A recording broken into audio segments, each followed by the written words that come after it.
Join me in the audio garden to cultivate our collective wisdom, nurture creativity, and spread love. My name is Martha Senator. Welcome to Listen and Be Heard.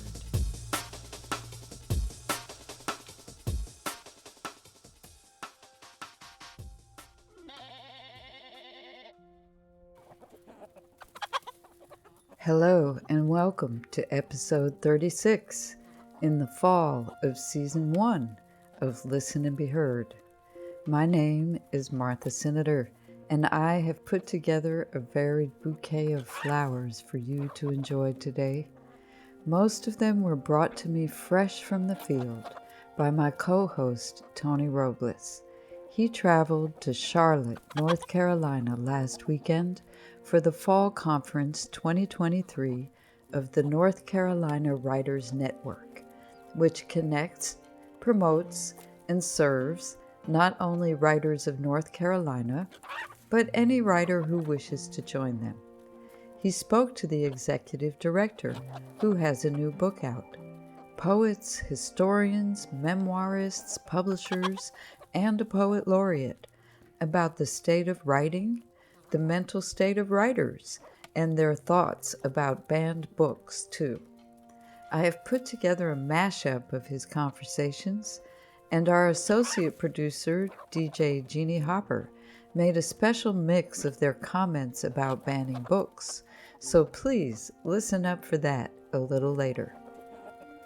The voices of this diversity of writers represent a thriving writing community in the Carolinas, its strengths and some of the challenges, and will take up the major portion of this show, but not all of it.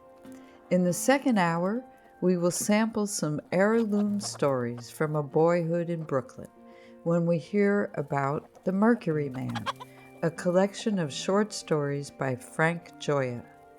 Please savor the scents and feel the fresh ideas flowing in the breeze that's blowing through the hotel in Charlotte, North Carolina. All right, Tony Robles again from the North Carolina Writers Network Conference in Charlotte. We are here with a novelist who has just written a new book, Jamie Lisa Forbes. Welcome to Listen and Be Heard. Can you tell us about your new book? Thank you.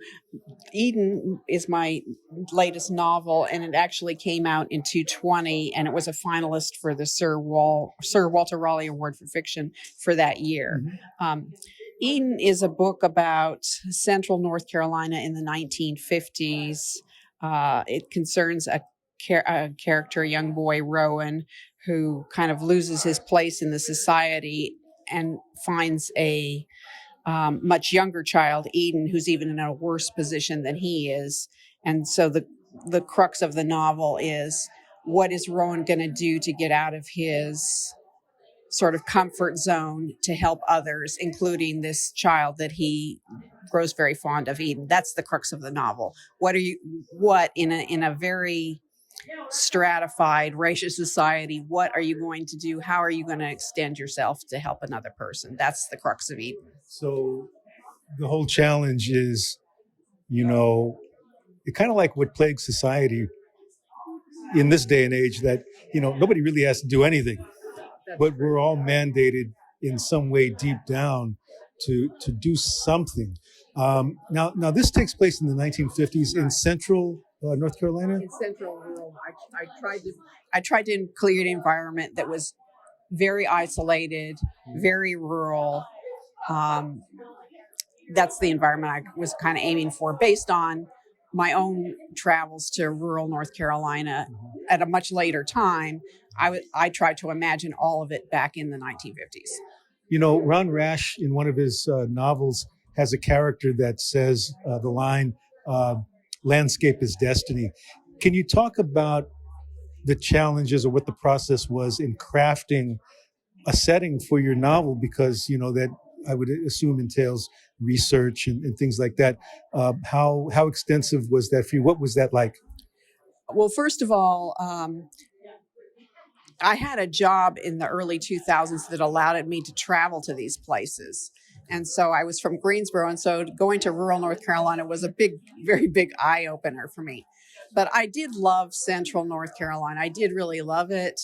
And so I picked a town, and I went back to that town several times and went to their town library and pulled newspapers from the 1950s, because I knew that was going to give me an idea of what the concerns of the day were, what the focus of the day was. Yeah. And I got a lot from reading those newspapers. It was mainly agriculture, mainly tobacco, of course. And the paper itself was a little bit segregated. For instance, they would publish, the white people in the hospital and then the black people in the hospital. Yeah. So those newspapers, just reading that, just spending a day reading a bunch of newspapers from the 1950s painted the whole world for me. It really did. That was huge. Does it become kind of a kinescope in a way, because you remember the old newsreels, back in the 50s, at the movie theater, when you become so immersed, I guess it's like playing a role if you're an actor or an actress. How much is that sticks with you, during and maybe even after you've written it? It helped that I was there so much. I happened to travel to that particular town many times during the work I was doing in that locale. So I got to meet people, and it helped that even though I was writing about the 50s, I was seeing these people who had gone through the 50s, and just walking down the street and seeing the cafes where people would the old people would hang out and play chess or gossip or whatever they would do. The fact that I could relate what I was reading in the newspapers to the place that I was actually in, stayed with me. This book has stayed with me, really. I mean, I spent 5 years writing this book, and you become part of the landscape in your own book in a way, watching the characters unfold. That's the way writing works for me anyway. I just become part of the landscape and watch what happens to the characters that I create. And so Eden has stayed with me. Well, even the title Eden, it conjures up, the garden. Yeah, and how I did that deliberately. Yeah, and how setting has a profound impact on everything we do. That it's kind of almost a determinant of where we go and what curveballs life throws at us. And that's I of course used Eden, and the character Eden is an imperfect child. She's not a beautiful child. She's very outgoing and aggressive, but she's not the polite child. She's not the well-mannered child. Yeah. She's the child that everybody shuns in the end. So it was those imperfections I was playing with too, because I wanted to create a character that was very challenging for my hero to try to save. Yeah.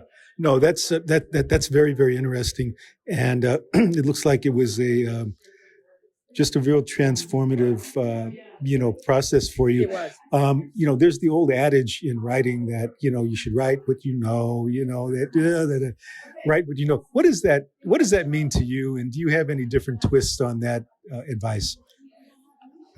My twist is, this writing Eden was a very big challenge, because I'm from Wyoming, which is a completely different culture than this culture. Yeah. And so I'm very successful with my Wyoming books, and I've won awards for my Wyoming books, but I got that recognition based on my authenticity in writing that life. So I thought, how audacious of me to write about a culture that in fact I don't know, that is strange to me.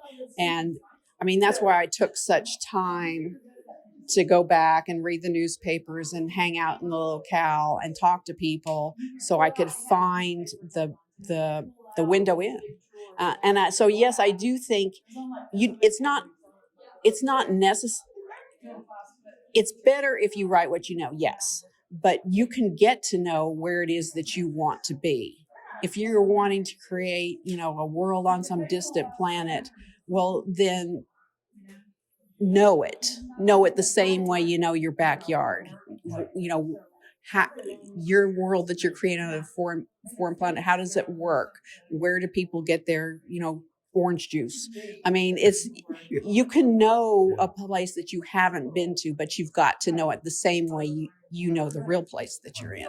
And I guess bringing some of yourself into that with a sense of curiosity and You got to have empathy. empathy, empathy, all of those things. Right? Yeah, you do, because you've got to be able, and especially in this community that I wrote about, you got to be able to put yourself in other people's shoes, the good people as well as the bad people. Again, this is Listen and Be Heard Radio. This is a new book. It's Eden by Jamie Lisa Forbes, who was writing about central North Carolina, a place that's dear to her heart.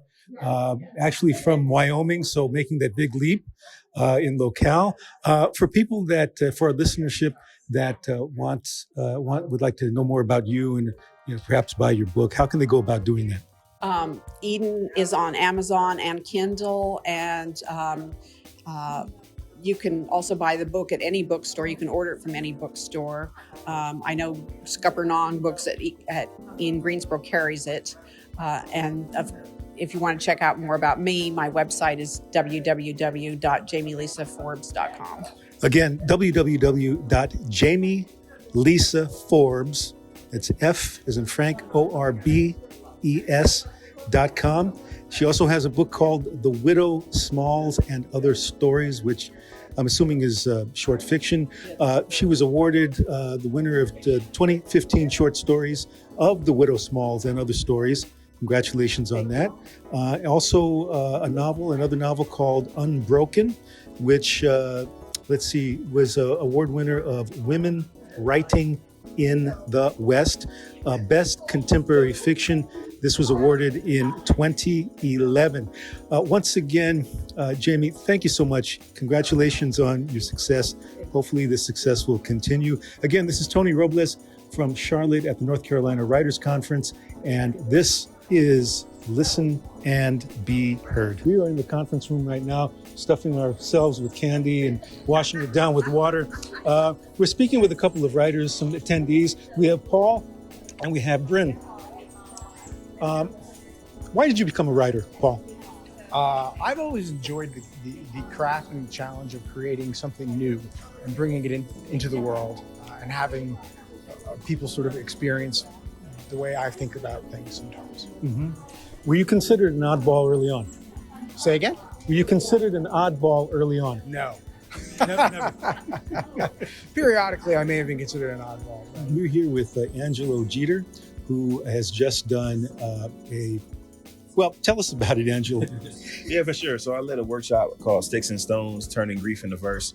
And essentially was a workshop about using elegies, how to use the different portions of an elegy to transform and articulate our grief into words and process it in an effective way. So we're talking about a memory of people that have passed on. What made you navigate towards that? How did you get your start in that? Yeah, so I'm actually, my story is I'm a widower, so 6 years widowed. And so when that first happened, I had to, find language to really articulate those feelings and really understand it. So I did a lot of deep diving work into writing and reading a lot of grief poems or poems based on that and elegies. And so after that, I looked at that, I'm like, we need to really demystify the idea of talking about and writing about grief, right? And so now my work is really centered around educating on how we can process that in a positive way and channel it so that we can put the emotions in the work instead of just holding on to them in person.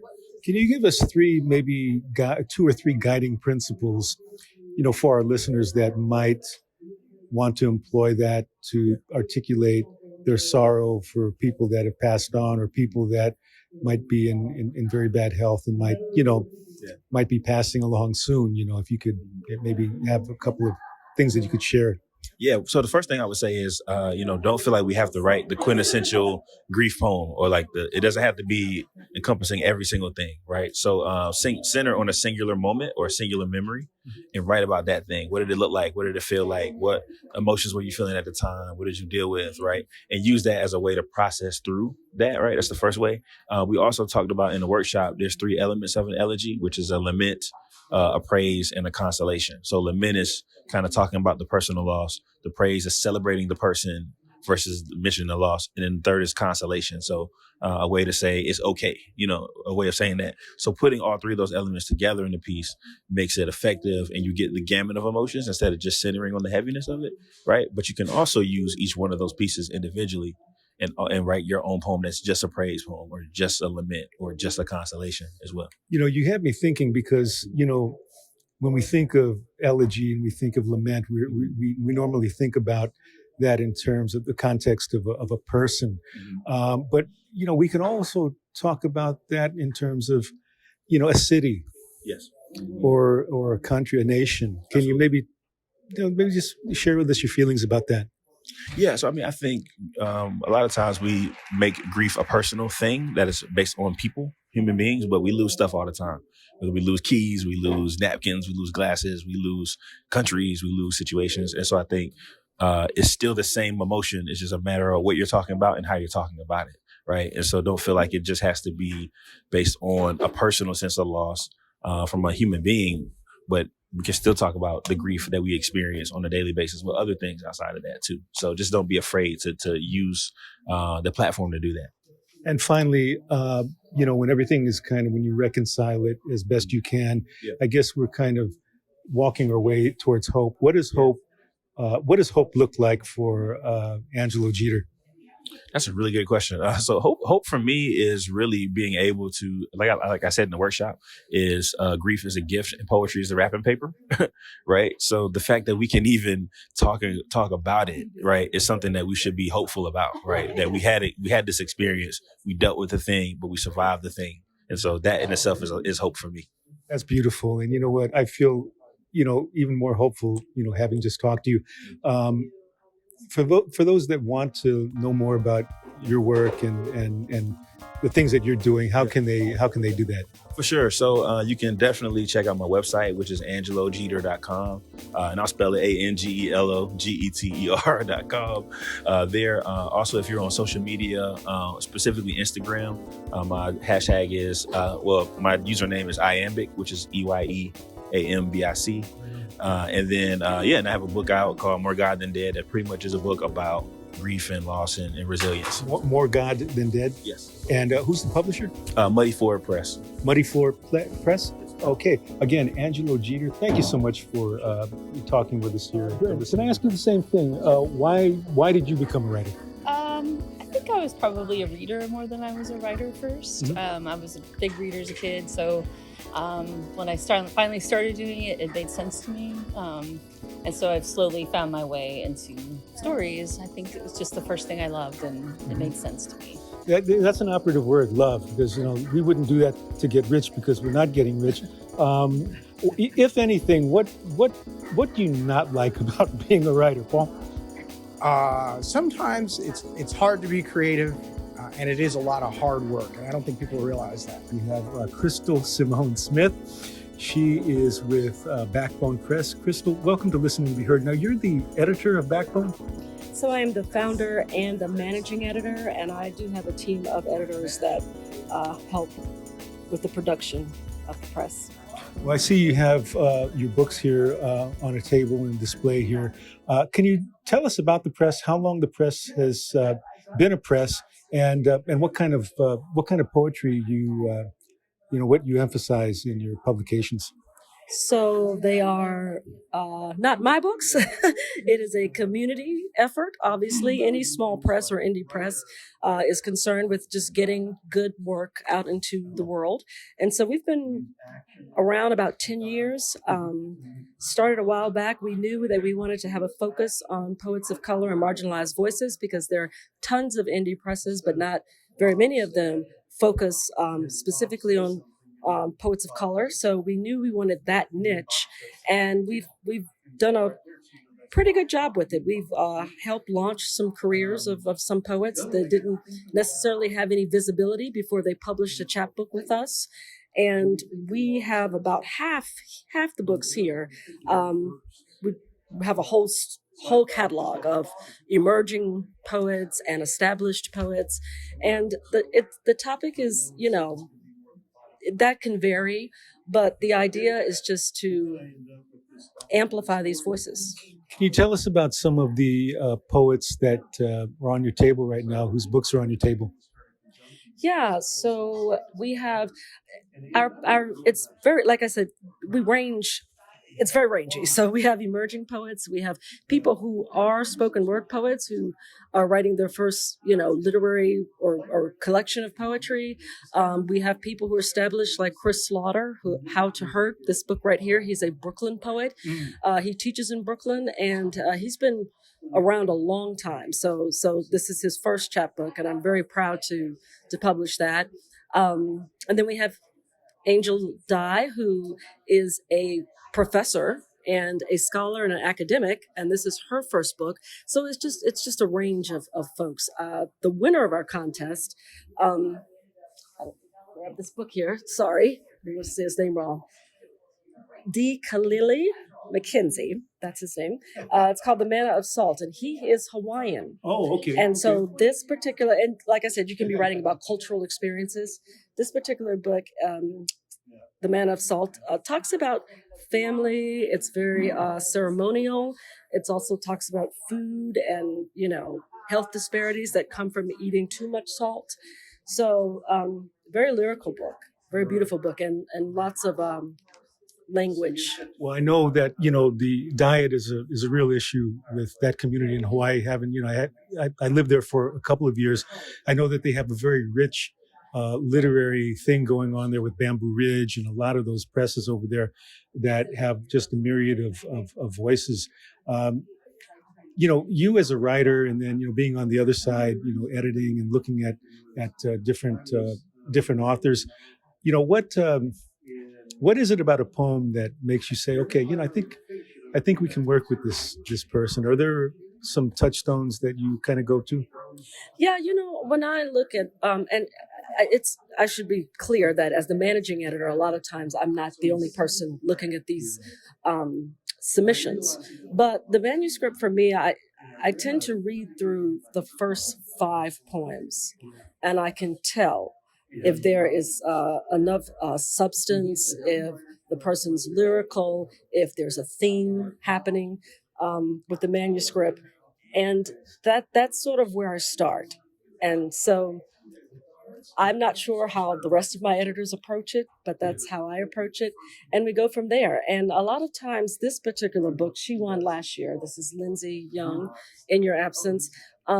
This was one that I started reading, and I had the idea of going through the 5 pages, and it was so good I read the entire book.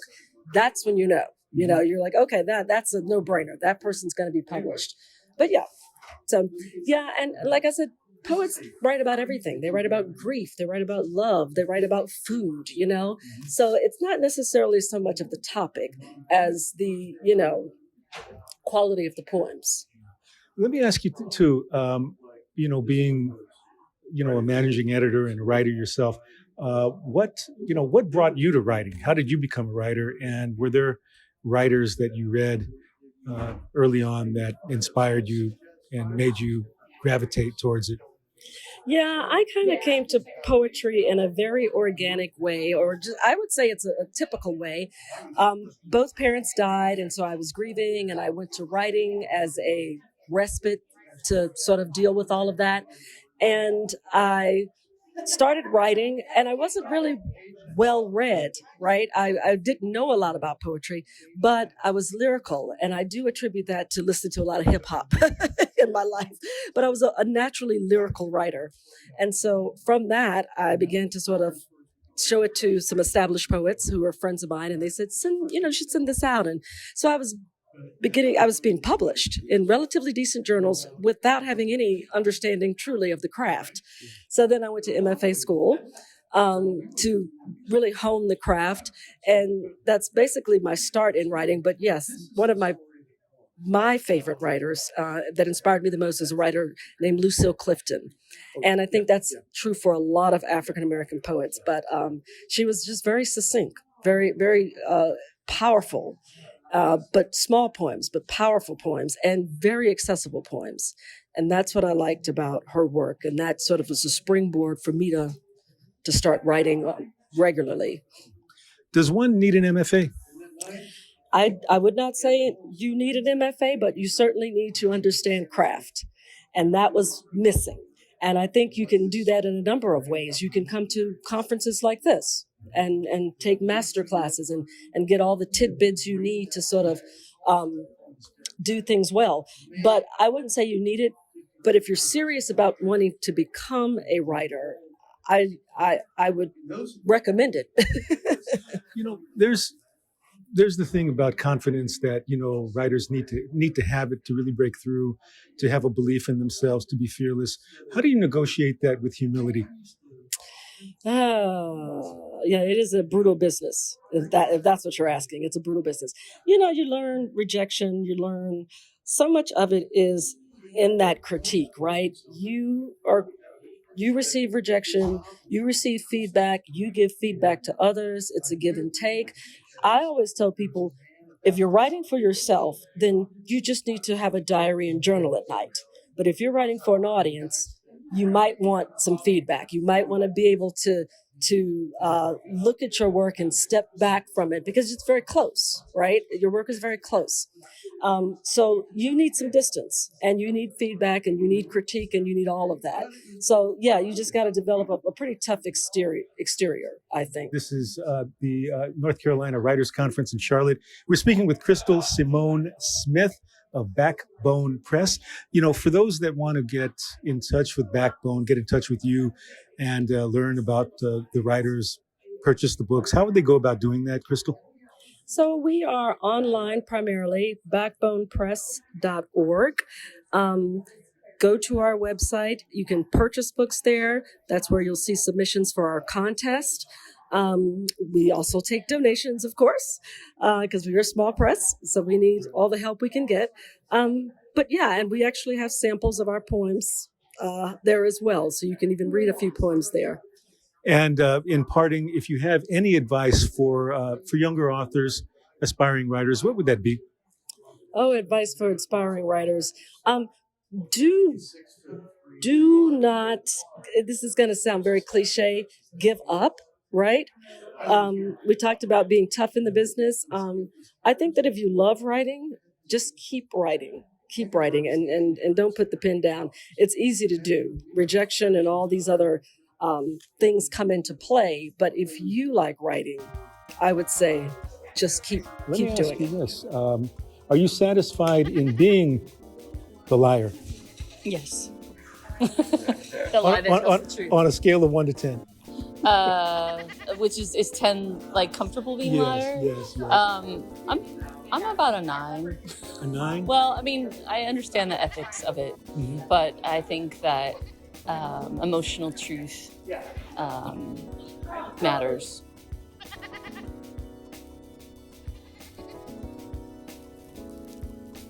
My name is Martha Senator. This is Listen and Be Heard. You've been in the audio garden, listening to the songbirds of society, our writers and poets, our thinkers and postulators in North Carolina, who gathered in Charlotte for the North Carolina Writers Network Fall Conference 2023. Our own people's poet, storyteller and radio reporter Tony Robles has been hopping around from tree to bush to flower, gathering up evidence of growth and even gallantry in the garden. My name is Martha Senator, your host and producer of Listen and Be Heard. Let's linger a little while in each other's company and listen to the tune of falling leaves and the desires and needs of writers.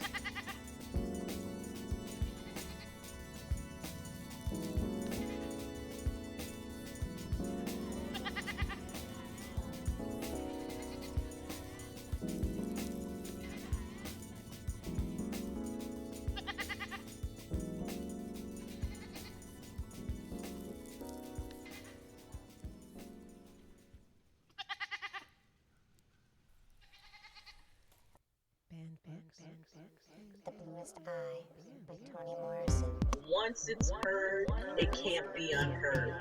Once it's published, it's not going to be unpublished. Once you read the poem, you can't unread it. No matter how an individual may try to push it to the side, forget about it, it's still in there. And it's the words, the meaning, the feelings behind it are taking root in their psyche, and they can't get rid of it.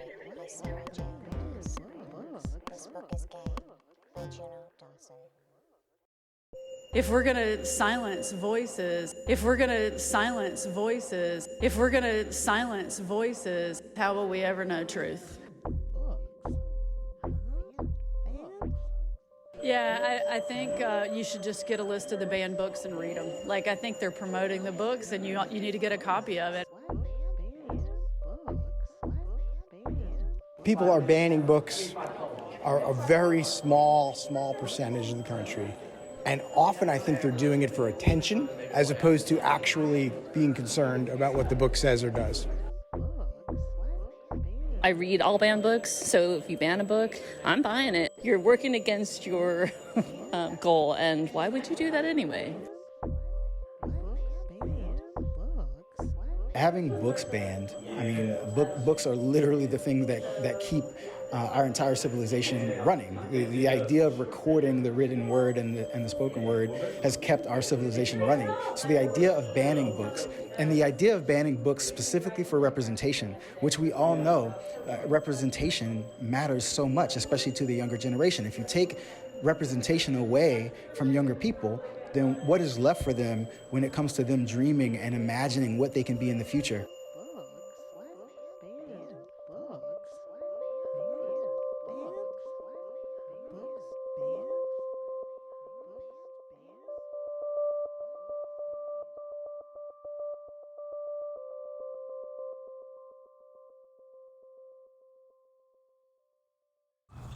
I've been to the conference. I think this is the fourth time I've been to the conference over the years. And it's a fantastic way to bring all the writers in Charlotte and the region together. It's a great place to learn. It's a great place to network. And it's difficult to write by yourself, right? Everybody has to write by themselves, but you feel so isolated. So when you have things like this, that isolation sort of falls away, and you can share sort of your creativity and your burdens and your concerns and your joys. The executive director of the conference, how are you doing today, Ed? I'm a little tired right now, but everything seems to be going all right, so I'm good. A lot of work goes into this. How many counties are represented by the network? Well, the Writers Network, I mean, we do our best to represent all 100 counties. I think right now we have members in 82 of the 100. But we are a statewide organization, and we do our best to serve the entire state. Okay. And we are a stone's throw, actually, away from your new book, which is on display, a new book called Fight Songs. Can you tell us about your new book? Sure. It's just out in paperback this fall, and I appreciate Main Street Books in Davidson for carrying the book. I didn't know that they were going to have the book available here. Fight Songs is about, it's about the South through the lens of college sports and our college sports fandoms, and how we use that to find or create community and identity in both good and bad ways. And so it's, as I say in the book, I'm looking more to explore than to explain anything, because in many ways, it's really too big a topic to be explained, and too illogical a topic to be explained. The mania that we tend to have for our sports teams. In the journey in writing the book, and in the research, were there some things that came up that were surprising to you? Oh, lots. I think the depth of the mania. I think some of the meanings that have been ladled on to sports that they may or may not deserve. I was surprised at how far back many of those meanings go. it's hard to go to a football game anymore without seeing a flyover by, military jets. Oh, right. And that's not obviously the flyovers are fairly recent, but the association of football with militarism is not at all recent. It goes back to the very beginnings of the sport. And I think seeing examples of that was, even though I wasn't terribly shocked, I was surprised. There was a quote, I guess by a queen or a king or somebody in royalty about, if the people are getting ornery, give them circuses, right? I think bread and circuses. Bread and circuses. What are some of the positive aspects of sports? Did you dive into that? Did you dive into that at all in terms of community? Oh, yes, very much so. I am myself a huge sports fan, and particularly a fan of college football and college basketball. And yes, there are excesses involved. Yes, there's exploitation involved, but you could say that about a lot of industries, a lot of our entertainments. And I think, that sports are a wonderful way to bring people together, to make them feel like they have a common cause, to cross lines in ways that are not often crossed. I think competition is a healthy thing. I honestly think that sports provide us with a lot of the same things that the arts provide us with, in terms of emotional buildup and catharsis, in terms of a story to follow. We get a lot of the same things from sports that we get from good stories. Yeah, can you maybe expand on that again? Because I know that there are some elements in literature that really are they intersect with sport, and how they're kind of there's some parallels. Yeah, I mean they both are disciplines. They both require a great deal of dedication. It's not something that most people can just pick up and do. I think whether you're playing sports or writing, or for that matter, painting or singing or anything else, you have to have a certain level of talent, but you can't do anything with talent alone. You have to learn how to discipline that talent, how to dedicate yourself in order to hone it. Mm-hmm. And so, I find a lot of parallels between the dedication and the discipline required in sports and that required in writing. Were you an athlete yourself? Not a very good one, but I grew up playing sports and always enjoyed playing sports, still enjoy playing sports on the rare occasions that I get to, but I was never a particularly good athlete. Football, baseball? Mostly basketball, baseball, ran track and cross country. It's kind of funny that you bring up track, because I recently interviewed Ron Rash, and I found out that he ran the 800, and that he was a very good runner. If there was any team that you could, let's say best case scenario, any team in sport you could have played on, what would that be? Oh, goodness. I mean, I was a kid in the 80s when the Charlotte Hornets first came. Mm-hmm. And so, for a number of years would have loved to see myself, playing basketball for the Hornets someday. Obviously, that was never going to happen. My favorite team since I was a child was the Wake Forest Demon Deacons. So, had I been a college level football player, they probably would have been my first choice. And for people, who are listening, who aren't familiar with the network, that want to get involved, how do they go about doing that? Well, you need to visit our website, ncwriters.org. We, as I mentioned earlier, we're a statewide organization dedicated to connecting, promoting, educating, serving writers at all levels of skill and experience, working in all creative genres with all sorts of writing goals, all across the state and beyond. You don't have to be in North Carolina to be a member of the North Carolina Writers that's Network. Good to know. That's good.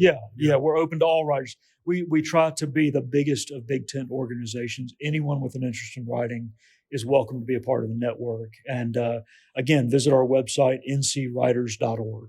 All right. Hey, Ed Southern, thank you so much for being with us at Listen and Be Heard Radio.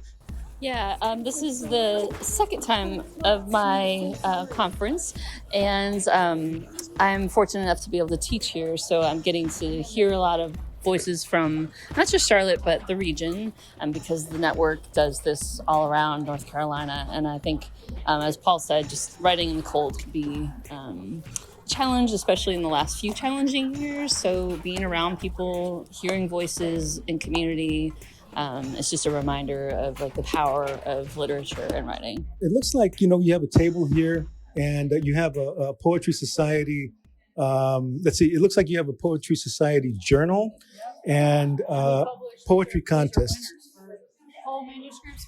We have student contest. We have the Lena Scholl Book Award, where your manuscript can be published, and the Brockman Campbell Award. And we have Poetry in Plain Sight, where your poetry can turn up on a poster in a public space. And our contest opened November 15th. So check it out. That's fantastic.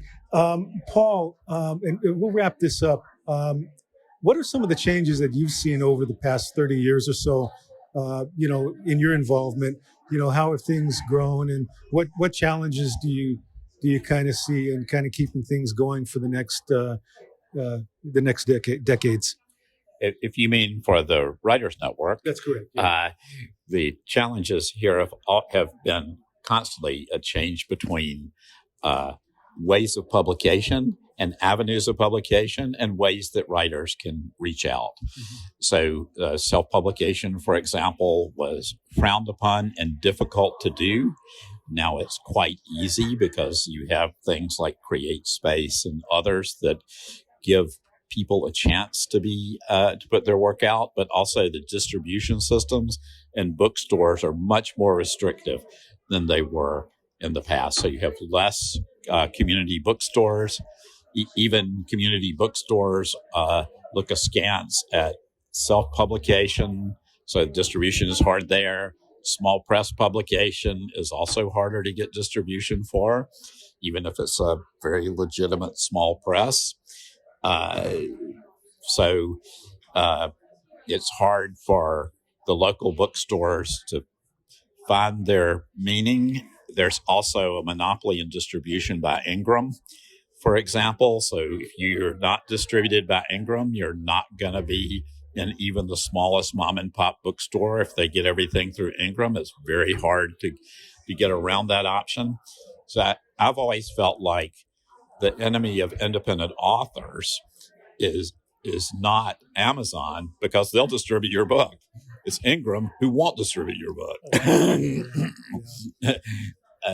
Now, so those are a couple of things, but you can reach niche markets better now as a writer because of your rise of social networks, interacting with that. If you're the only person in Eastern North Carolina doing gay vampire fiction detective work, you can reach more people than you could have ever reached before. And that brings into question social media and how that has kind of influenced poets, emerging poets.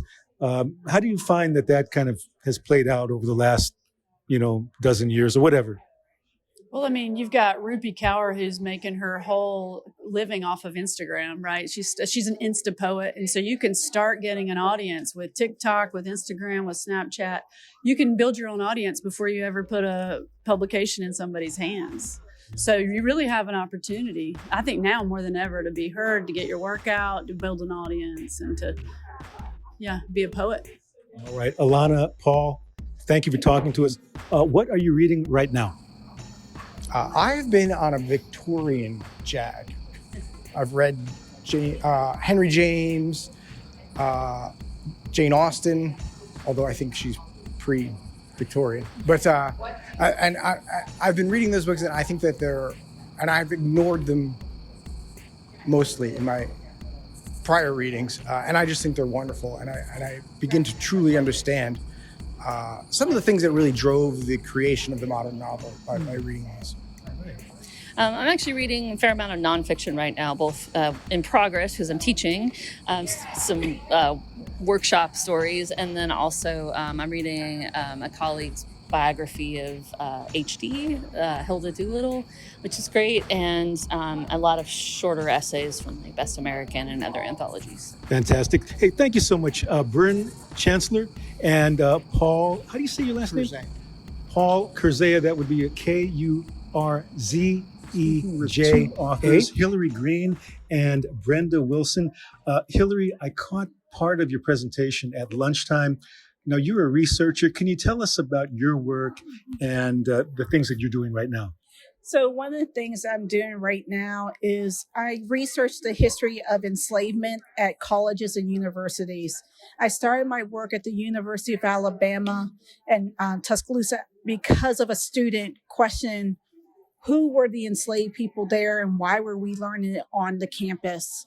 And for me, I took the time of the Black and Blue tour from UNC Chapel Hill, where I received my PhD, and I knew I had to walk the campus, do the research, but to tell the stories of places that students walk by to get the perspective of the long history of African Americans. At Davidson College, where I am now, I'm researching the lives of the enslaved men, women, and children at Davidson and doing something similar. And instead of a tour, I'm looking at the fingerprints in the bricks of our buildings. I'm looking at the new memorial that they're building. I'm looking at the plantation that the school has and telling the stories of the people, but using the archives in a way to bring these stories alive to the present day communities. You know, one of the things that really kind of popped out at me was, you know, these graves. Many of the graves are unmarked. There's a sister that lives in Henderson County. Her name is Crystal Cawley, and she's the founder of the Black History Collective of Henderson County. And one of the things that she found was, you know, these unmarked graves in Henderson County. Can you, you know, talk or address that and to give some perhaps guidance or advice to people that are looking to preserve these stories? What are some of the things that they can do? One of the things that they can do is to continue to tell the stories of where these graveyards are. Because one of the things I'm finding is without that local tradition and lore, some communities want to bury it. They want to put it under a parking lot. But the Black community is telling the story like, no, there is a cemetery there. This is sacred space. As a result of that, they're now partnering with archaeologists and doing ground penetrating radar based on the stories that people are telling them where that cemetery is. So tell the stories, find the partnerships with someone who can do GPR and locate those cemeteries and those graves, because then there's money for preservation. But once those stories go, you can't mark anything in the future, and they will continue to be unmarked, unpreserved, and those people's lives will no longer be honored. Which is the ultimate disservice. Why don't we go ahead and speak with you now? And your name is Brenda Wilson, and tell us about your journey through the spoken word and journey through writing and. Right. Well, when I heard Hillary talking about the University of Alabama, that's my undergraduate college, and some of the stories that I write about, it appeals to me because it's so many untold stories. And like in our family, there is a cemetery that is deep into a pasture that we have found that is probably mostly unmarked, but there's some markings on it. It's like my dad, who's 93, was the only one in my family who knew where it was, but he shared it with my sister. So now we know, and I write about stories like that, the forgotten, the people who didn't have a voice. I want to give them a voice. What has been the response to your stories, particularly with young people? I'm sure that you've gotten out and done readings. What's been the response? Well, that's interesting because a lot of young people have no interest in history. I mean, even looking for agents, like in New York, several years back, the lady said nobody's interested in a story where the time period is 1957. And it's like, my whole thing to her is like, the world started before you were born. If you don't know what happened before you got here, well, then your future is at risk. Well, they always say that setting is a determinant to, where you are and where you are going to go. Hillary, let me ask you, we're here at the conference and, we have many, many writers here of many different genres. Can you just tell us your feelings about a writing and a storytelling community? What that looks like, and then from somebody, from the perspective of academia, how do you keep from getting those stories, sanitized, or you know what I mean? You know where I'm coming from on that, right? Yes, I do. One of the things I'm so happy to be here is I learn from people who are in attendance. We are all novices, but we always learn. We learn from one another. We learn from advice, but we find solace in one another to push through and to cultivate our passion by talking with others. And for me, one of the things about being an academic in particular is how to get these stories of the forgotten people, the easily erased individuals, and make sure their lives are amplified, and as I recover them in a way that gives them honor, but also goes against this myth of absence and this persistence to erase. So as an academic, I learned from the people here to make my history that I write not fully inclusive, but also a way that engages and invites people in to read more. And I learned that from the best. And those are my fiction writers. Those are my poets. Those are my normal storytellers. And this community matters to me because I'm learning from them, even though I have my degrees. One of the things my late uncle, who was a poet, said is, if you don't hurt, you don't know. You don't know joy unless you've suffered. What brings you happiness or hope or joy?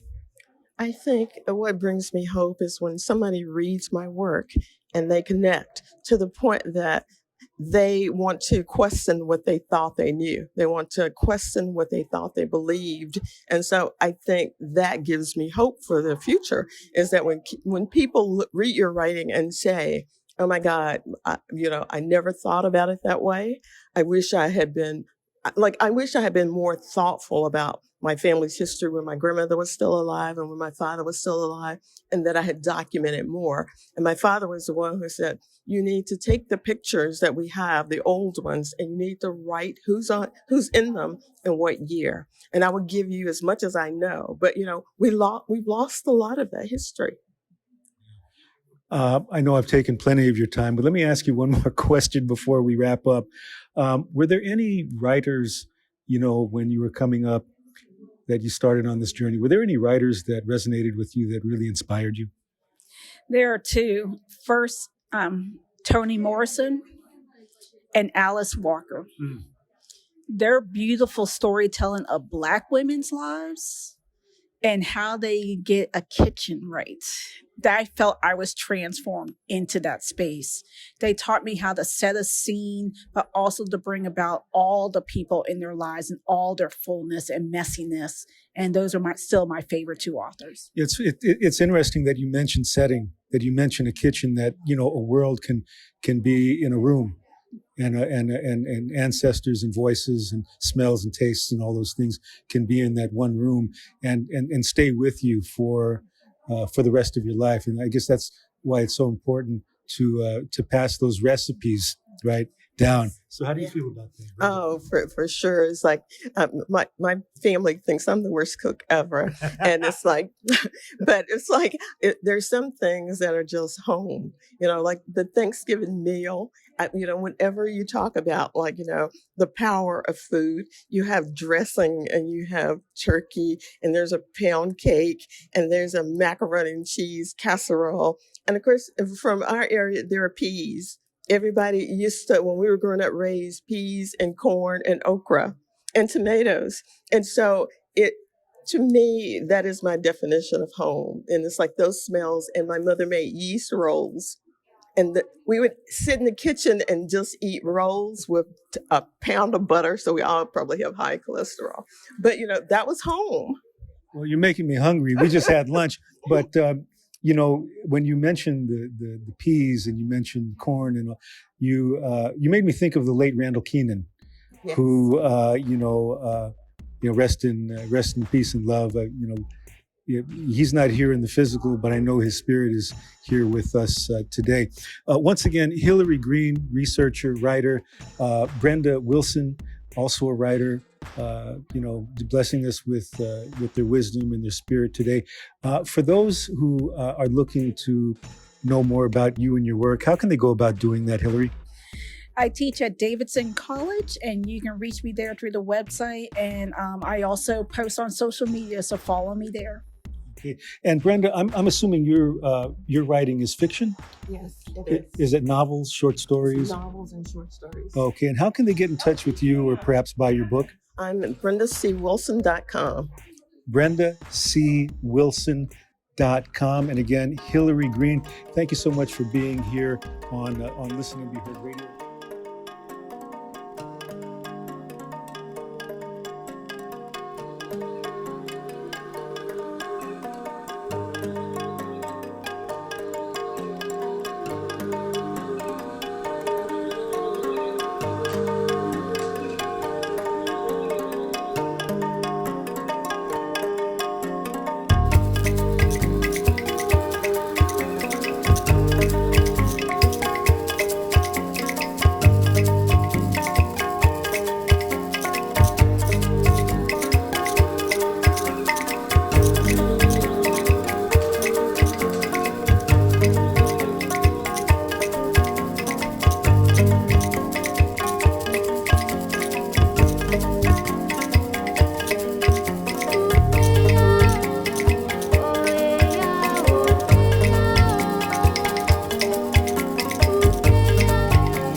Well, I like to think that the drinking helps my writing, but the truth is, it doesn't. I come up with some creative ideas, I think, when I'm drinking, but the actual writing gets done later. You know, Christopher Hitchens says that it was drinking is a bad, something like a good servant and a bad master. And what is your name? Earl. Earl, and Kathy, thank you for your feedback on that. Earl, would you agree with that or would you disagree with it? I would say that drinking actually helps me recover from my writing. So, I mean, I think if you actually take some risk in your writing, you're going to go to some places sometimes that are dangerous, and drinking is a ritual. Having a drink in any respect is a ritual for unwinding that and for decoupling from that process. With Jay Ward, the current Charlotte Poet Laureate, who's just done a wonderful poetry workshop. Well, anyway, Jay, how are you today? I'm doing well, and thank you for the kind words. Well, you know, your workshop was fantastic because you really urged the participants to kind of go deep into their writing. You know, how does that work? I mean, because we have poets, and of course we want to go deep, but how can people kind of look at life with a poet's eye who are not necessarily poets? Oh man, so I was just talking to somebody that's actually a fiction writer, and she was talking about how examining the workshop from a poetry lens kind of helped her write dialogue for what she's working on now. And I think whether or not we claim to be poets, we can all write and we can all express ourselves, and finding new entryways to examine something is always helpful, right? It's always helpful to be able to step back a little bit and not be judged for what we write. So we can be willing to go deep and really explore our emotions, but we can also explore it from different angles, which gives us enough separation maybe to be honest, but enough closeness and proximity to kind of know where the pain points are. And that, I think that new perspective, one of the things I talked about in the beginning of the workshop was I had this recurring theme that I would keep writing about my father. And the reason I kept writing that poem is because I wasn't going deep enough into it. And once I went deep enough into it, I found out that really the reason that I was struck, the reason why I had to keep writing that poem is because I had issues of self-forgiveness that I hadn't addressed. So I'll just tell you, I didn't tell the rest of the class, but my father passed when I was 19 and he was sick. And I kind of got into the mode of, man, this is kind of overwhelming. And I allowed myself to go to a concert, and he died the night that I was at the concert. So he had been hanging on for so long. I thought that maybe I could get a little reprieve and do something for myself. And, you know, it took many, many poems for me to realize, oh, that's the thing. The reason I keep writing about this is because I haven't forgiven myself for it. And facing that allowed me to write the poem the right way, you know, as opposed to just being on surface level. But on a deeper level, it helped me reconcile. It helped me figure out kind of the deeper meaning of things that I've gone through. You know, maybe in a way too, thank you for sharing that with me, brother, because I know that that's very deep and that's very personal, that the spirit of your father can perhaps, you know, be with you on your journey. And in that way, perhaps it's a collaborative, a collaboration between you and him. Yeah, that's an amazing way to look at it. Yeah. Tell us some, you know, our listeners who may not be, you know, familiar with your work, just a little bit about your work. Now, you did poetry slams, you do teaching. You're the first, I'm assuming the first poet laureate of Charlotte. Yeah. You know, tell us about your evolution into this crazy poetic dream and world. Yeah, I started writing poetry in like 5th grade. But that was also the time that I was starting to be introduced to hip hop. So then I traded in writing like traditional poems for writing songs, you know, writing rap songs. And then I put the pen away for a long time, but I knew something was missing. So I started getting back into writing poems, and then I started getting into performing poems and doing poetry slams. And then somewhere towards around 2016, I was accepted into the Callaloo Creative Writing Workshop, and that's where I met like Greg Pardlow and Vivi Francis, and they really made me think about my writing in an entirely new way. I was only thinking about my writing as it would be presented to crowds, and not how people would read it. And it was like transformative, sitting in the classroom and having more of a formal type of education with it. It really made my performance better. It made my writing better. And then I went to Breadloaf in 2019. So since then, I'm kind of walking both paths. I'm doing performance poetry, but I'm also kind of doing the traditional page poetry as well. And I think those two actually inform each other really, really well. Like the things that you can't do on a page that you can do on a stage, and vice versa, really inform each other well. And I think ultimately it makes both sides better. One of the things that we've been talking about, you know, is the issue of banned books. On one of our broadcasts, we aired a poem by Amanda Gorman that they were trying to, you know, ban from the schools. Can you give us your perspective on that? Because it just seems that there is a war on words out there, particularly in certain parts of the country. Yeah, it's weird to watch, but I think we've watched a lot of weird things over the last like 4 or 5 years. The pandemic is weird to watch because it sounds like science fiction. It sounds like something that would never actually happen. The continued murders that led up to George Floyd and the uprisings felt surreal. And having books banned, I mean, books are literally the thing that keep our entire civilization running. The idea of recording the written word and the spoken word has kept our civilization running. So the idea of banning books, and the idea of banning books specifically for representation, which we all know representation matters so much, especially to the younger generation. If you take representation away from younger people, then what is left for them when it comes to them dreaming and imagining what they can be in the future? So like this war on words or these war on books, it feels surreal to be a part of an era that this is happening, but it also is energizing. Like it's energizing for us to know this is happening and to figure out a way to fight and combat against it.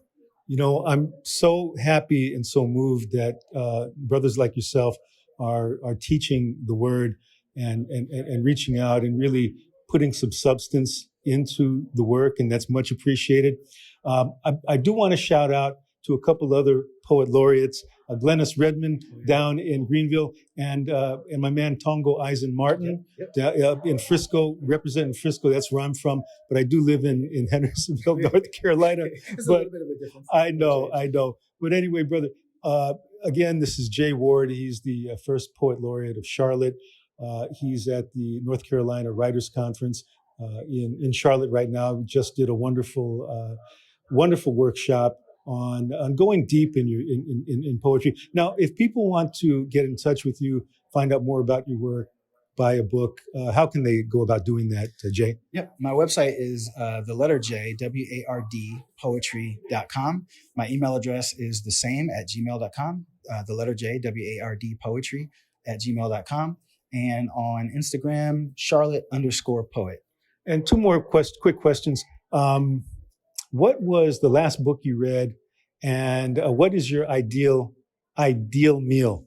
Wow. Man. So I read 4 or 5 books at a time, like concurrently.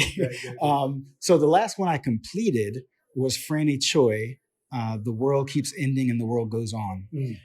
And then you said my favorite meal? Yeah, what would be an ideal meal? An ideal meal? Yeah. Man, I'm so simple. It's either going to be like pizza and cheese sticks, or it's going to be chili. Is there a favorite song that, you know, when you get lit, what song do you like? And I say lit because it's literature, you know. Kumbaya. Okay, there we go. Well, I went to NC State, so we used to go to every Jimmy Buffett concert. So nothing beats Margaritaville. Well, rest in peace. I mean, Jimmy just passed, and yourself. What's the question again? Do you have a drunk song, a song that, you know, if you're lit, you know, what song? It is Bohemian Rhapsody. Andrea, thanks for being on Listen and Be Heard Radio. Now, tell us a little bit about Main Street Books. Where are you guys located? We're located in Main Street Books. We're located in Davidson, North Carolina. Okay. And it looks like you have a lot of new books. I guess you sell a little bit of everything, correct? Yes, we sell all new books, but a little bit of every genre. Mm-hmm. Now, as a bookseller, do you have a favorite genre? My favorite genre is literary fiction. That's usually what I read. I also like memoir. Mm-hmm. Oh, memoir. Are there any memoirs that you've read lately, or maybe that you could recommend? Well, maybe I can put it this way. What is it about memoir that you really like? I like hearing a personal story, and I like listening to like the journey that most people go on. For fiction, I love coming of age, and so there's a lot of like coming of age and memoir kind of have the same feel. Yeah. You know, as a bookseller, being on the other side, you know, we have the writers and we have the booksellers. You know, what can you say about writers? Do you think? I guess it's a mixed bag. I guess you met a few oddballs, huh? Yes, definitely. We're all writers are super creative. What's interesting, usually introverts, and so it's always interesting to meet writers out in conferences like this. What are the challenges of having a brick and mortar bookstore? Because, you know, you have all this competition from online. You know, what are some of the challenges that perhaps people don't know about? Well, Amazon is our biggest competitor, but what's interesting is we have a very loyal following of people that strictly just buy from independent bookstores. So it's nice. People, once they start to understand the impact of working with a business in our community, they stay really faithful to indies. I noticed on your table you have writers. You have a book here called Fight Songs, A Story of Love and Sports in a Complicated South by Ed Southern, who's I guess he's the director the director of the North Carolina Writers Network. Can you tell us about his book? So as you mentioned, Ed Southern is putting this conference on, and his book is about sports and the South. And it talks about connections and contradictions between loyalty to teams and the Southern population. Okay. And, for those that are interested in, knowing about, well, let me ask you this. It's a brick and mortar, but can people order online from your store? Yes, you can order online, and we also ship books. So it's Main Street Books, Davidson.com. And how many books do you read, let's say, in a month? I read about 7 books a month, and I'm on the very low end. A lot of my colleagues read approximately 12 books a month. So yeah. That's a lot of reading. Again, Andrea, thank you for being on Listen and Be Heard. Well, I have a liver disease, so I don't drink at all. I actually stopped drinking when this is water. Oh, okay. Yeah, I stopped drinking when I was 25, and I mean, she stopped there. And what happened was I was an introvert who, would go and have a drink, and this was a social lubricant, and I had to learn how to actually talk to people without alcohol. So that was helpful. I don't know, it's helpful as a writer to be able to talk to people, interview people. Yeah, it's actually kind of hard for me to come and just sit here and indulge you guys in conversation, Yeah. But we're speaking to Sneha Mantri, who is a member of the network, and also she also writes historical nonfiction. Sneha, how are you today? Short? Historical fiction. Historical fiction. Tell us how long you've been a member of the network, and maybe something about your writing. I'm actually a brand new member of the network. I've been to a couple of conferences before, but this is my first conference as a member. Yeah.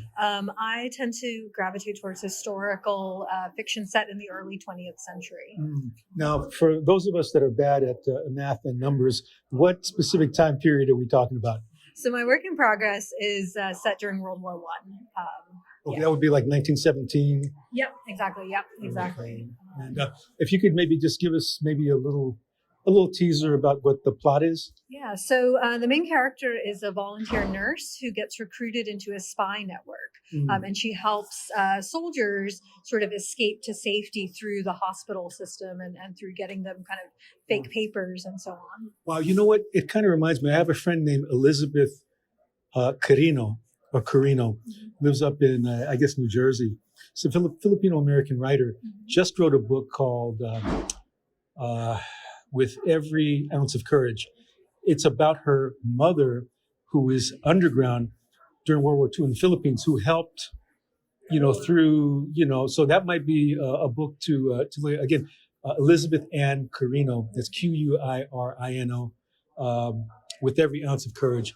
And, the research that's done, historical research. Talk about that too, what that process is like. Yeah, that was quite a process. I read a lot of diaries of soldiers and nurses from the time, which mostly have now been digitized. I also had the opportunity this past summer to go on a research trip to northern France and see some of the battlefields for myself and go into the archives there, which was incredible. How is that received? Going in as a writer or a scholar, that, you may not necessarily be from a place. Were there any hurdles? Not in particular. I mean, it does help that I speak French. And so I was able to kind of navigate that side of the system. But people were very, very open and willing to sort of talk to me informally. I was able to go into the archives in Lille, which is a small city in northern France, and really kind of get into the nitty gritty, if you will. This is a time period, especially in Europe, that was so formative. And so it really kind of changed the way that people lived. And you still see those scars on the landscape today. And so it's very much a presence, even, 100 plus years later. Yeah, Sneha, let me ask you about the conference. We've been here for a couple of days. I think tomorrow's Sunday. We're going to wrap up. But, has the membership in the network enhanced your writing or helped it? It definitely has. I mean, I think it gives you a writing community. Writing can otherwise be such a solitary act. And so having conferences like these, craft classes, and just the opportunity to talk with other people who write in addition to whatever else they do with their lives, as parents, as whatever their day job is.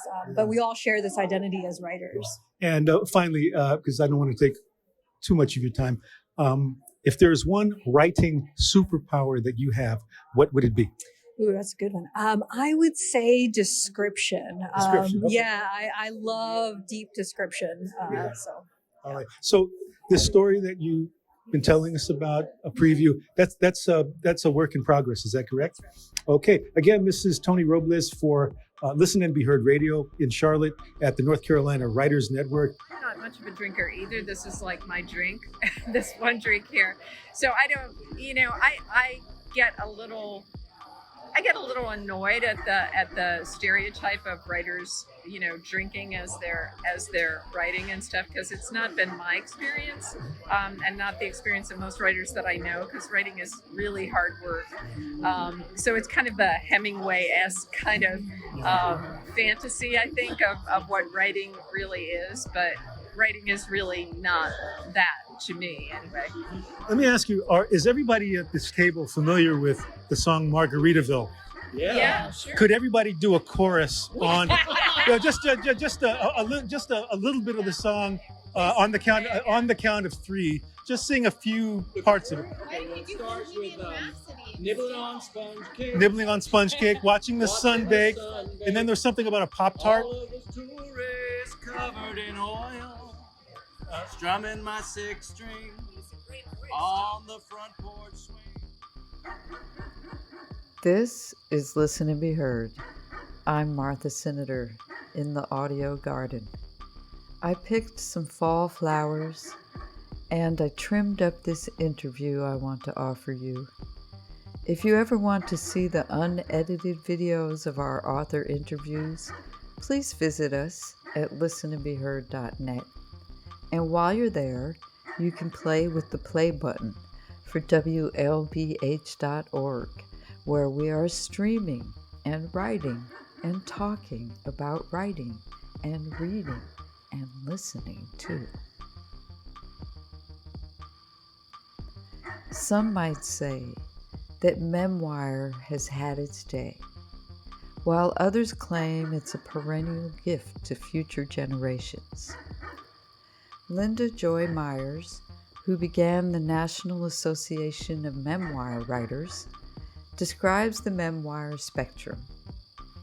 From healing the past to leaving a legacy, from darkly investigative stories that plumb the psyche to humorous snippets that revive faith in the human condition. Frank Gioia joins the spectrum with The Mercury Man, a collection of 36 memoir narratives about growing up on the streets of Brooklyn in an Italian working-class family in the 1950s and early 60s. Tony Robles got a glimpse of that long-gone place in conversation with Frank.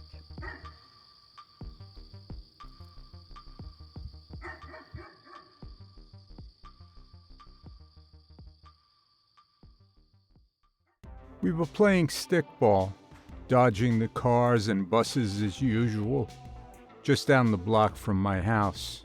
My father wasn't working, so it must have been a Saturday. Until then, the only car I had ever seen him drive was our 49 Buick. That day, he drove down Schaefer in a new 1954 blue Mercury. Just out of the showroom, the chrome bullets on the front bumper shimmered in the afternoon light, like the car was alive. parked it in front of our house. When he opened the driver's side door, the smirk on his face told the whole story. That I just know I'm going to get that piece of ass look spread across his face. Naturally, I thought the car was ours, mine. Didn't know my father had other plans. That even though the car was new, he was closing an old chapter in his life.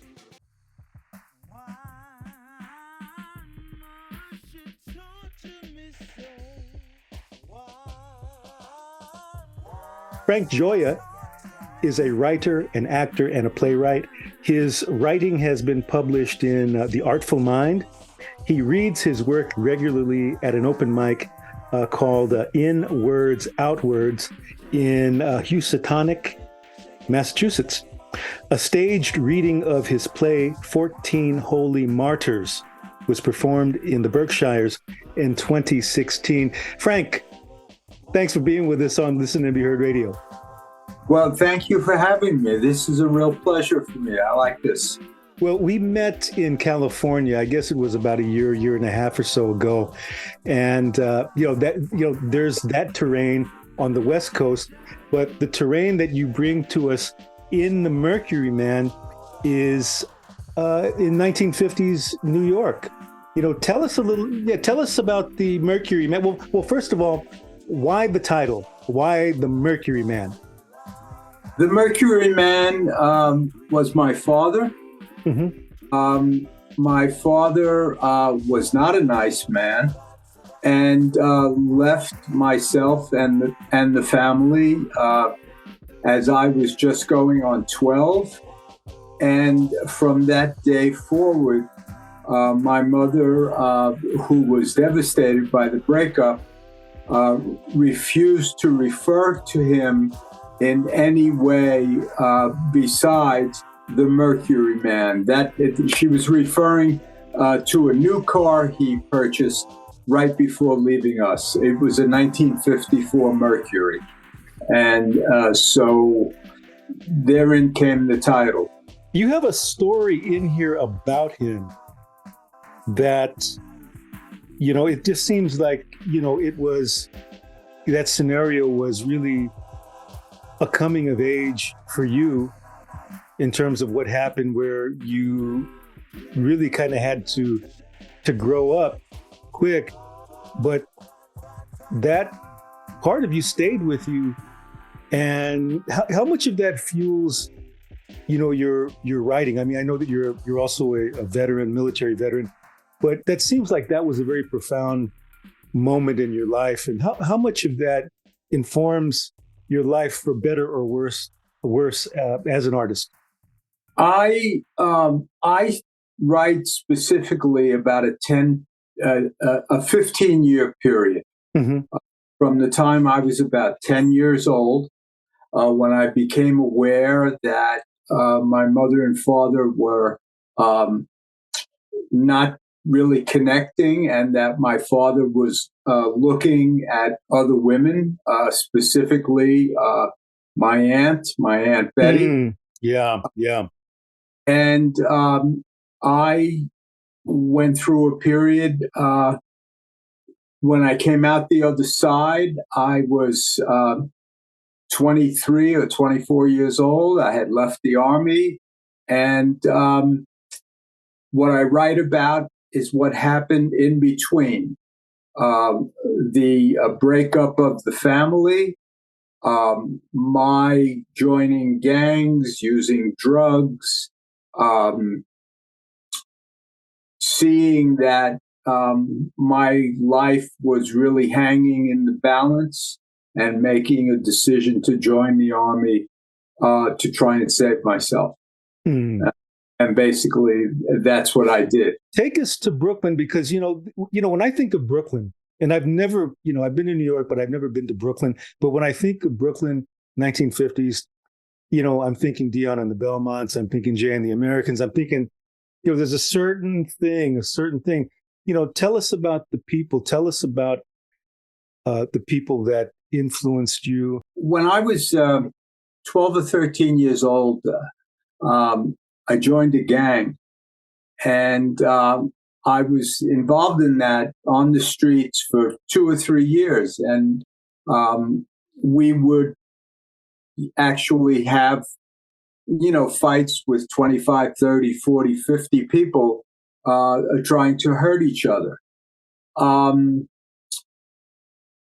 interesting thing happened. I had an older cousin. I refer to him in the book as Lefty. His name was really Sal. Everyone called him Sonny, but all of his friends referred to him as Lefty. And he was a kind of a big shot. He was connected to the Teamsters. He had connections to organized crime. And I looked up to him. He was very important to me. My father was gone, and he allowed me to make decisions, good or bad, and then let me know what might be a good path to take. When I started as a 15-year-old to hang out in the pool room, I was very fortunate to meet a guy by the name of Rocky. And Rocky turned me on to jazz. Rocky turned me on to opera. And he turned me on to the beauty that's out there in life. He also turned me on to drugs.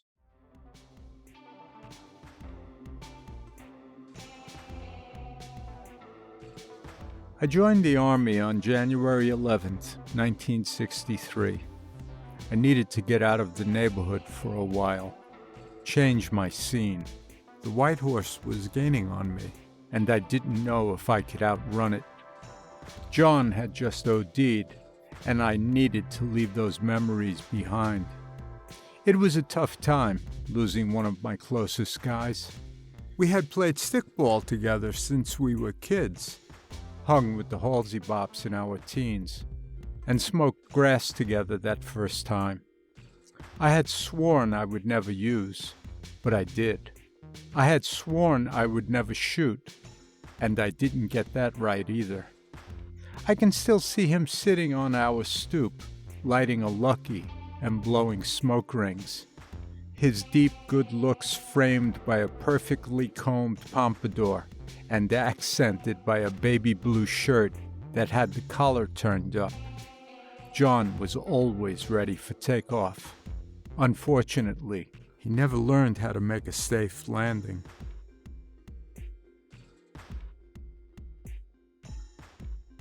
I'm sure that you had your moments when you got sharp. I think the men, my father was a very, to use the word from an earlier time, a real natty dresser. Okay. But my uncles as well, wore shoes that were not necessarily one color, wore brown and white shoes, or white shoes in the summertime. And for myself, I went through a period when I was younger where I was a retailer, and I would go to the vintage clothing store to buy my shirts.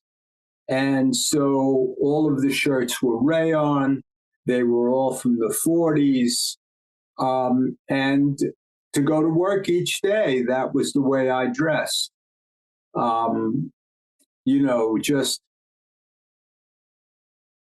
Just looking, as I thought of it, as being as cool, being as sharp as possible. I came up with doo-wop. Yeah.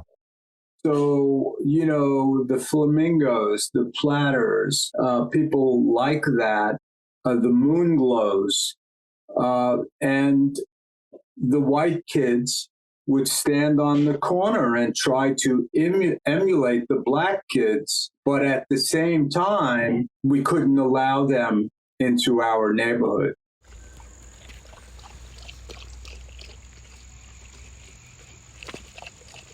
This is Listen and Be Heard.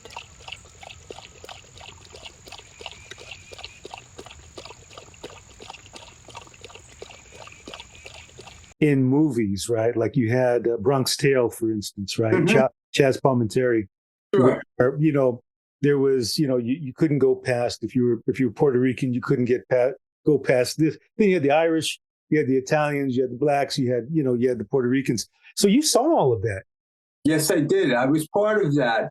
I joined a gang. I was 12 and a half, 13 years old.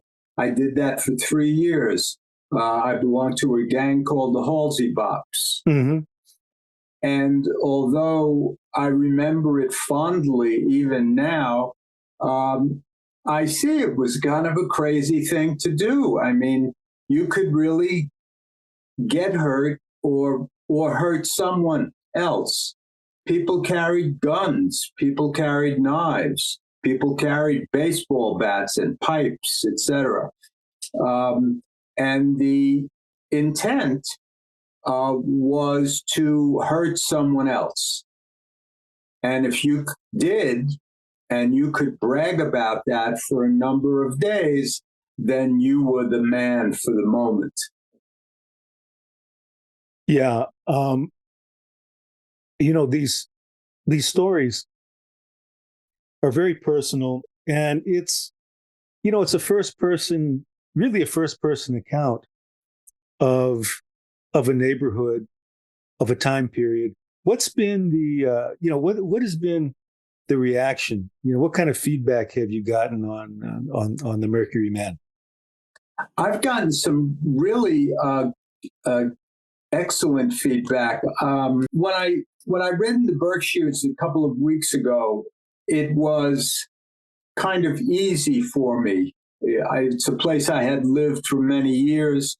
All of my friends were in the audience. Everyone had purchased the book when I had self-published it a couple of years ago. And just this past Thursday, I did a reading at the local library here in St. Louis Park. St. Louis Park is about a 5-minute drive from uptown in Minneapolis. And I was concerned that my language in the book, some of the drug use might be a little difficult for people to listen to. So I took a moment to kind of almost lay out a disclaimer. We had a nice crowd. I read a half a dozen pieces from the book. People were very enthusiastic. People purchased my book, and I received an email just today from the librarian telling me that she had been hearing from people that had both attended as well as other people who had heard from people who had attended. People seem to love it. It's a story that comes from a place of Brooklyn that no longer exists. And people are interested in the history. People are interested in the Italian, the diaspora of the Italians in the mid-20th century, which is now a long time ago. Here comes Kenny. He always drove down the block very slowly, checking to see if anyone was around. It wasn't a new car. He kept it nice, though. Two-tone, green and white 49 Oldsmobile. It had a shiny metal visor over the windshield, white wall tires, and a chrome bumper that looked like a Barracuda. Kenny always showed up after dinner. He would come around about once a week and take us for rides to Highland Park or to play miniature golf. Sometimes, if he liked you, to the movies. He liked John a lot. John always sat in the front of the big Olds 98. It allowed Kenny lots of room to reach over and touch his leg when he let him. The rest of us squeezed into the rear of the two-door sedan, trying to watch what was going on up front.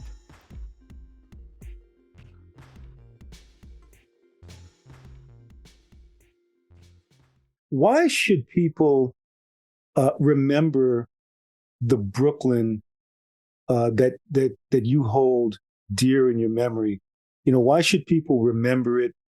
And what can these stories bring to young people? What can the stories bring to people today? I think there's a history here that is not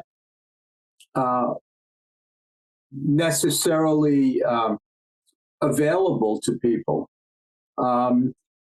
My publisher happens to be, they describe themselves as a literary publisher, and they sell books to colleges and universities for the teaching of anthropology. Mm. So I think to me, it's extraordinary that they're going to be using my words,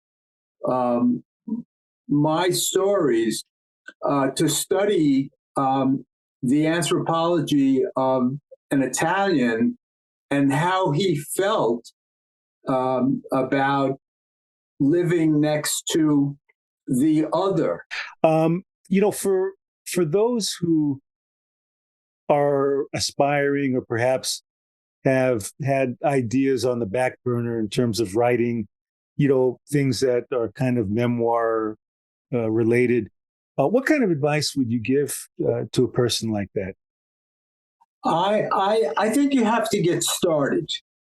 I think, people talk about it. I'd like to write. I'd like to take a class. And those are good things. Take a class. But I think you have to get started. And you don't need to judge what you're writing. You just need to write it. And when you think you've gotten somewhere, then look at it a second time and the third time. When I wrote my play in the teens, I was very surprised by how many times I had to take out what I had put in and thought was important. So write 1,000 words, and if you wind up with 500, you're ahead of the game. So the thing is to do it, to get in there. Exactly. And to get in there and do the thing that needs to be done. That's fantastic. Just a couple other questions, or one or two. I'm a music buff. I mean, I like the older stuff. If there was a musical soundtrack to, your neighborhood in Brooklyn and you're growing up, if you could pick a top 3 or 4 songs that kind of capture, and it doesn't matter what genre, anything, but maybe 1 or 2, just a couple of songs. Which songs would you? I think the song that comes to mind as I'm talking to you is Sincerely. Oh, you know how I love you. Sincerely. So that was sung by who? I think it was the Moonglows. Okay, because I know the McGuire sisters did a remake. Yeah, the McGuire, but the Moonglows did yeah. Newly arrived at the turn of the century from Sicily, they had migrated to the Bushwick section of Brooklyn. A strong back earned them work in the breweries, the factories, and the construction trades. The more enterprising renting storefronts and working as cobblers and bakers and butchers and takers.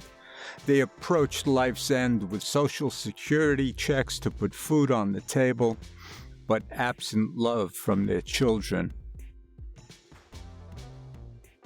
As a kid, we would go to the Brooklyn Paramount to see these doo-wop shows. And the Brooklyn Paramount was in downtown Brooklyn. It was a tough neighborhood. It was the kind of thing you surely didn't do by yourself. Yeah. And we were as white kids from this other end of Brooklyn, definitely in the minority. But it was something we had to do, so we did it. And it's a great memory to having seen these people sing their stuff and do their thing. And the thing that I always appreciated about, when I listened to doo-wop, the vocal groups, what I appreciated about them was that, I know many of them wrote their own stuff, but a lot of them grew up on standards and had a respect for the lyric. They had a respect for the standards. So, they might cover, Pennies from Heaven. They might be covering a Dean Martin song, a song by Frank Sinatra or Tony Bennett, doing, like You Belong to Me, right? The Pyramids, and, and they would just have their own twist, adding their own twist to it. Exactly. It was a unique time. Yeah. And I think a lot of what we experienced as kids on the street, I think there is a lot of drug use. I think there's a lot of gang fighting. I think many of these things still go on. But I have a sense that there isn't a lot of learning to be had from what's happening today. I feel like I learned how to survive. I learned about music, which I only knew from Frank Sinatra and Perry Como as a kid. Yeah. That's what I played at my house, Yeah. So I was fortunate enough to come across people that knew about things like jazz, and so I had the opportunity to experience it. We need a lot more love in the world. I'm sure you know that. It's a very tough place, and there isn't really enough caring for one another. The Mercury Man. This is a wonderful collection of short stories by Frank Gioia. Again, last name is spelled Gioia, Frank Gioia. And this book, how can people get the book, Frank? Amazon? It's available on Amazon. I also have an audiobook on Audible. I did that a couple of years ago. It's my voice. So it's available there, or they can send me an email. I'll mail it out to them. Send me an email to frankjoy70@icloud.com.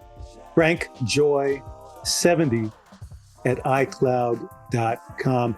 Frank, thank you so much for being on Listen and Be Heard Radio. Once again, Frank Gioia, author of The Mercury Man, a wonderful collection of short stories about growing up in 1950s Brooklyn. A lot of the issues and a lot of the themes are still with us today, and there's a lot of wisdom in these pages that can be applied to what's going on today, and we can just gain a lot of wisdom and insight into the complexity, because we're dealing with a very complex world that's doesn't seem to be getting a lot easier. But anyway, Frank, thank you so much for being with us. Thank you. It was a pleasure, Tony. I hope I see you on the West Coast this winter. Sure thing. And once again, this is Listen and Be Heard Radio.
This is Listen and Be Heard, originating from WPVM in Asheville, North Carolina, and WPVMFM.org worldwide.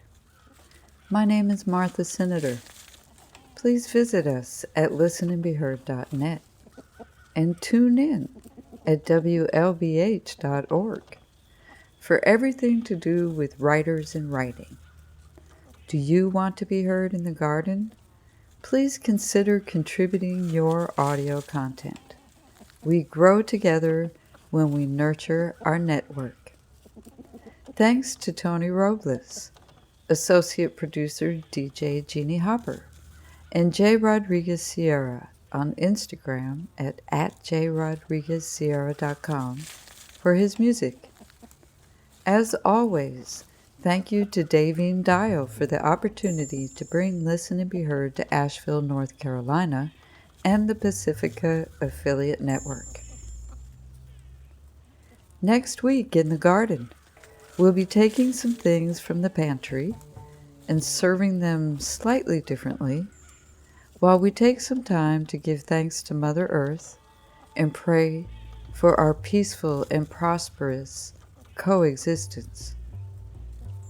Until then, and I guess after that too, my name is Martha Senator, and I want to thank you for listening and the opportunity to be heard.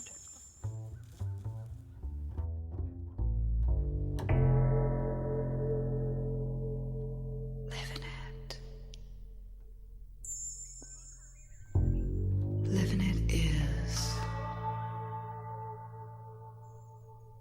Giving it. Having it to give. Taking it. Moving it around.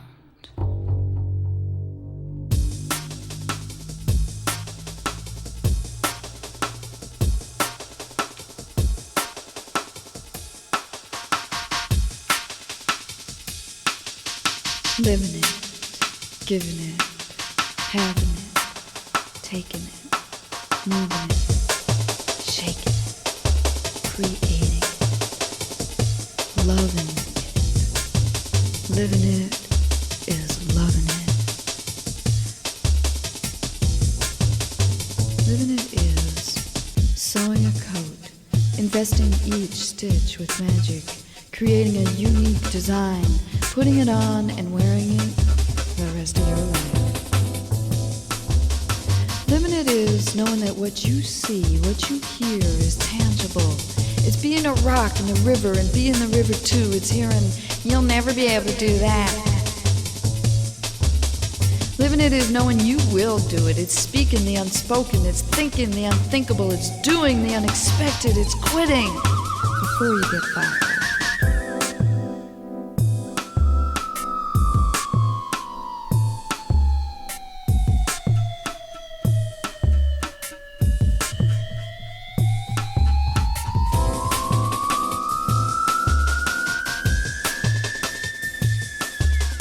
Living it is giving it is having it is taking it is moving it, shaking it, creating it, loving it. Living it is loving it.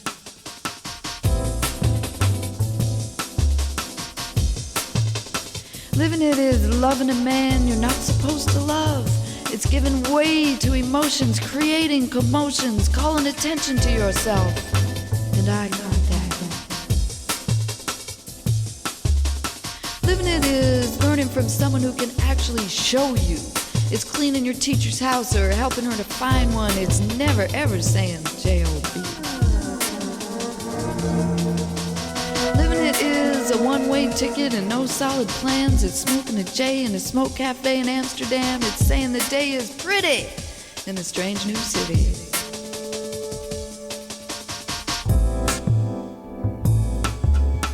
Living it is giving it is having it is taking it is moving it, shaking it, creating it, loving it.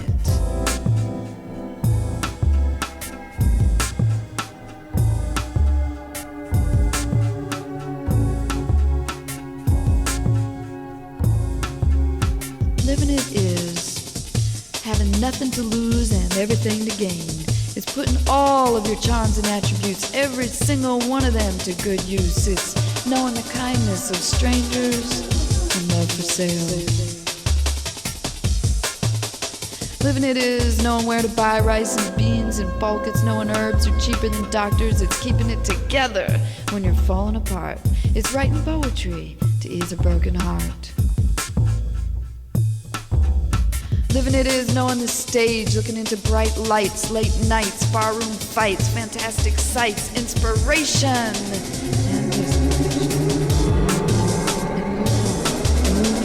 and moving on, and moving on, and moving on, and moving on, and moving on, and moving on, and moving on, and moving on.